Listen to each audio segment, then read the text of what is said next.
La oscuridad aún cubría Santo Domingo en la madrugada del 1 de diciembre de 1821, mientras la plaza principal de la ciudad se llenaba de gente. La noticia de un cambio radical de gobierno había corrido como un reguero de pólvora. En la torre del homenaje, bajo un cielo resplandeciente, el estandarte español fue reemplazado por la bandera de la Gran Colombia, que simbolizaba el nuevo comienzo político. En el centro de la plaza, y rodeado de una multitud expectante, José Núñez de Cáceres sostenía en sus manos un documento que leyó con firmeza y con voz enérgica.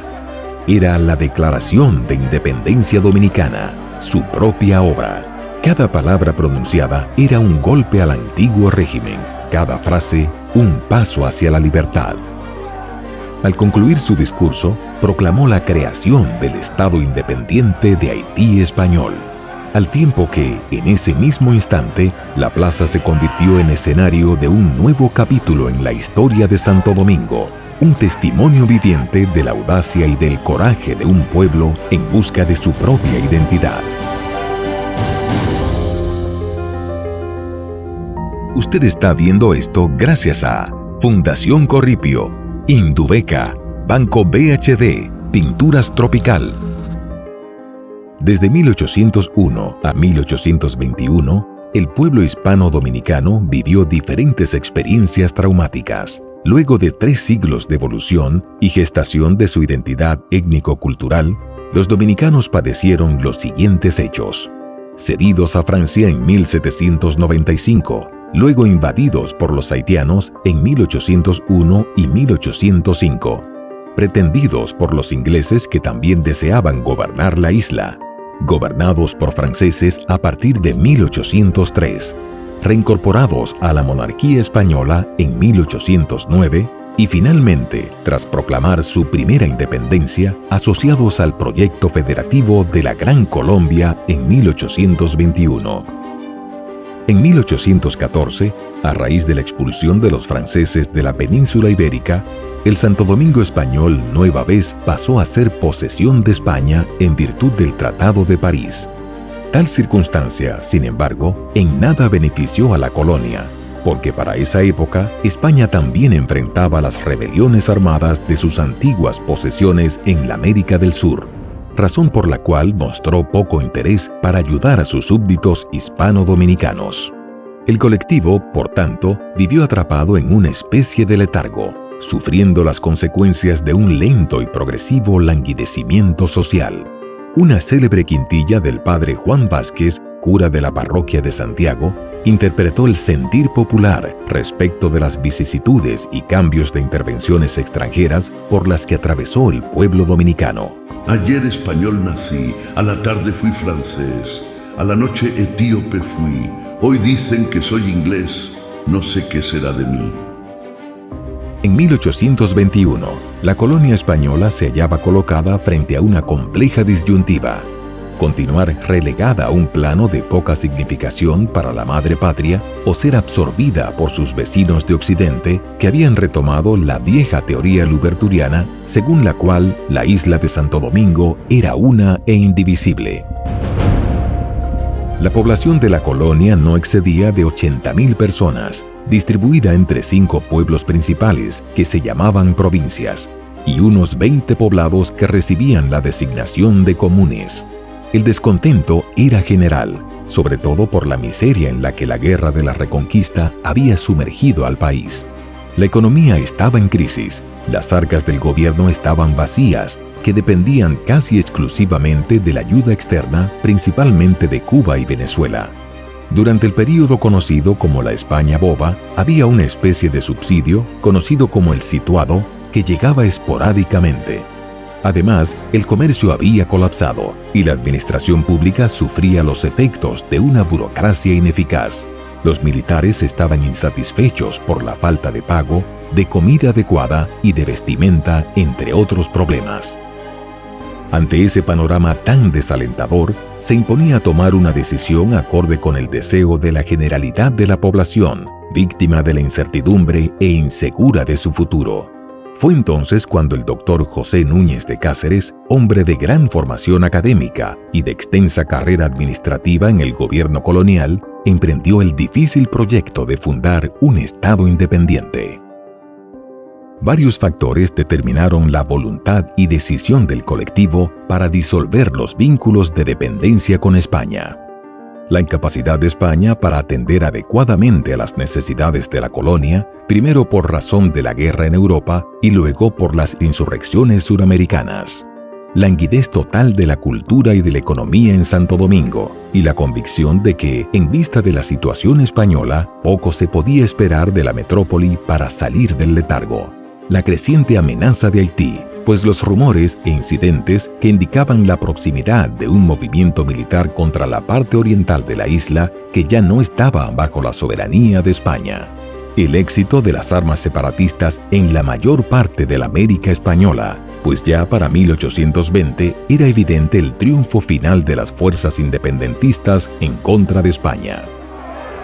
La noche del 30 de noviembre de 1821 tuvo lugar el pronunciamiento revolucionario en Santo Domingo. Liderados por José Núñez de Cáceres, los independentistas tomaron control de la fortaleza militar sin encontrar resistencia del pequeño contingente español. Y esa misma noche encarcelaron al gobernador colonial, el brigadier Pascual Real. Al amanecer del 1 de diciembre, los revolucionarios, ya en posesión del gobierno, proclamaron el acta constitutiva del gobierno provisional Estado independiente de la parte española de Haití, bajo la protección de la Gran Colombia, cuya bandera ondeó en la Torre del Homenaje y en los edificios públicos de la ciudad. Núñez de Cáceres, como líder principal del movimiento, fue designado gobernador y presidente del gobierno provisional. Una de sus primeras medidas fue notificar a las autoridades españolas estacionadas en Cuba y Puerto Rico acerca del cambio político ocurrido en Santo Domingo. Asimismo, les remitió copia de la Declaratoria de Independencia del Pueblo Dominicano y una proclama dirigida a los valerosos dominicanos y amados compatriotas, en las que se denunciaba el tiránico yugo de la España y se enumeraban las causas de la revolución, afirmando lo siguiente: no más dependencia, no más humillación, no más sometimiento al capricho y veleidad del Gabinete de Madrid.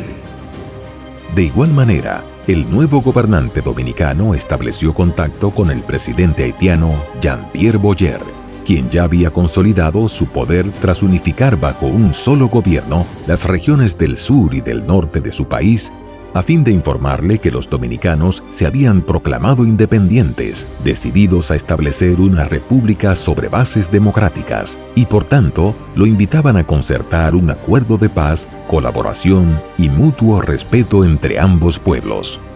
Sin embargo, Boyer tenía otros planes bien definidos, y desde hacía algún tiempo sus agentes promovían una campaña tendente a unificar ambas partes de la isla bajo la hegemonía exclusiva de Haití. Para lograr esto último, el gobierno haitiano contó con la colaboración de algunos dominicanos, sobre todo en ciertos pueblos fronterizos del norte y del sur.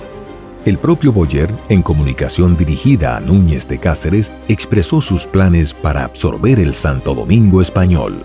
Desde la proclamación de nuestra independencia, jamás hemos entendido que la isla de Haití fue divisible. Toda su extensión y comprendiéndose en ella las islas adyacentes forma el territorio de la República.